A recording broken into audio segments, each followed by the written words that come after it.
दोस्तों ये वाक़या पाकिस्तान के लाहौर का बताया जा रहा है। कहानी शेख साहब की है। शेख साहब लाहौर में मामूली से दफ्तर में नौकरी किया करते थे, लेकिन उनके दिन कुछ इस तरह से बदले कि उसी दफ्तर के साहब को वो पसंद आ गए और यूँ उनकी फैमिली में शेख साहब की शादी हो गई। शेख साहब की ज़िंदगी बदलने लगी, दिन रात और रात दिन में बदलती गई और शेख साहब एक दुकान से एक मार्केट और फिर एक फैक्ट्री के मालिक बन गए।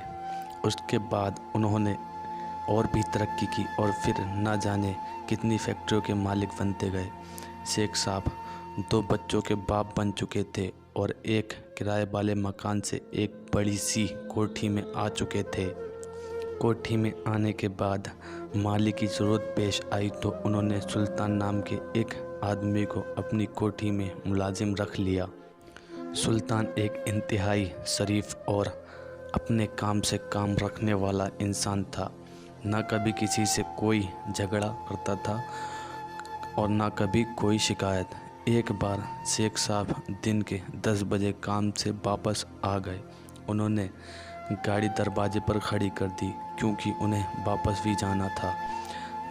घर में दाखिल होते वक्त न जाने क्या हुआ, पौधों को पानी दे रहे सुल्तान के हाथ से पाइप फिसल गया और शेख साहब के कपड़ों पर पानी गिर गया और शेख साहब भीग गए। सुल्तान उनके पैरों में गिर गया और गिड़गिड़ाने लगा, माफ़ी मांगने लगा कि शेख साहब मुझसे गलती हो गई। लेकिन शेख साहब का दिमाग आसमान पर था। गुस्से में ना आप देखा ना ताओ, वहीं खड़े खड़े सुल्तान को नौकरी से निकाल दिया और कहा शाम से पहले मेरे घर से निकल जाओ।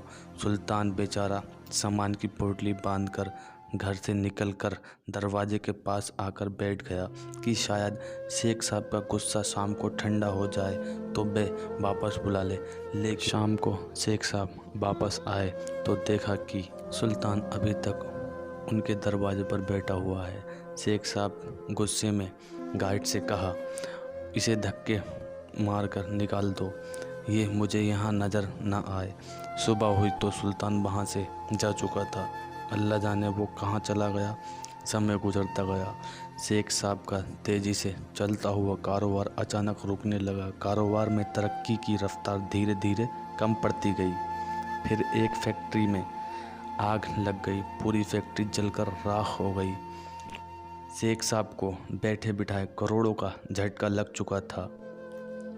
कारोबार में नुकसान होना शुरू हो गया तो शेख साहब के माथे पर बल पड़ना शुरू हो गया। शेख साहब को नुकसान पर नुकसान होता गया तो उनकी कमर मुकम्मल टूट गई। अब तो उनकी कोठी भी बिक चुकी थी और वो एक आम से घर में आ गए थे। जब अक्ल से कुछ पल्ले ना पड़ा तो पीरों फ़कीरों के यहाँ चले गए कि शायद कोई दुआ हाथ लग जाए और बिगड़ी ज़िंदगी फिर से संवर जाए। बचा हुआ कारोबार बेचकर और बैंक से लोन लेकर छोटे बेटे को एक नया कारोबार करवा दिया, लेकिन उसके साथ वाले ने धोखा दे दिया और सारा पैसा डूब गया। शेख साहब 60 साल की उम्र में चारपाई से लग गए। एक दिन उनका पुराना जानने वाला दोस्त उनसे मिलने के लिए आया।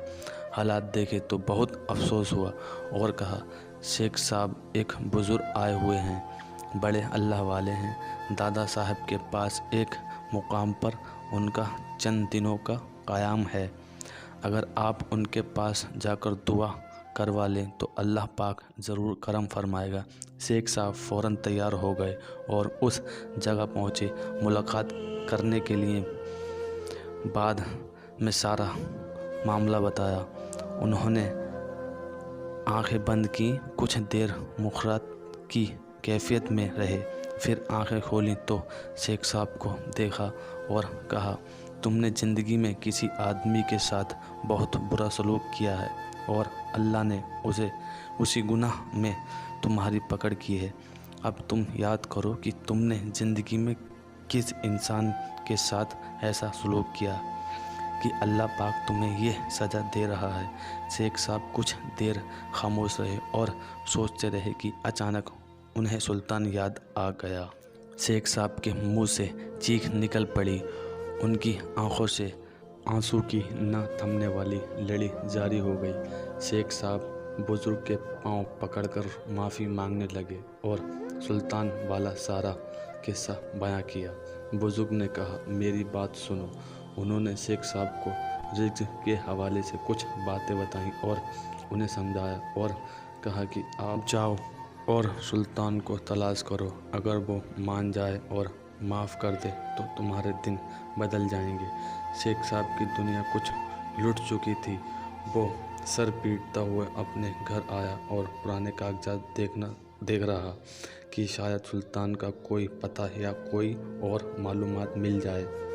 जब कुछ भी ना मिला तो शेख साहब सुल्तान को ढूंढने चकवाल जाने वाली बस में बैठकर चकवाल चले गए, जिधर से सुल्तान आया था। लेकिन उन्हें सुल्तान वहाँ नहीं मिला। छोटा बेटा बाप को तलाश करते हुए चकवाल अड्डे पर आ पहुंचा और बाप को वापस लाहौर ले गया। लेकिन शेख के दिन का सुकून ख़त्म हो चुका था। कुछ दिन के बाद शेख साहब फिर घर से गायब हो गए। बेटे को मालूम था कि कहाँ पर गए हुए हैं।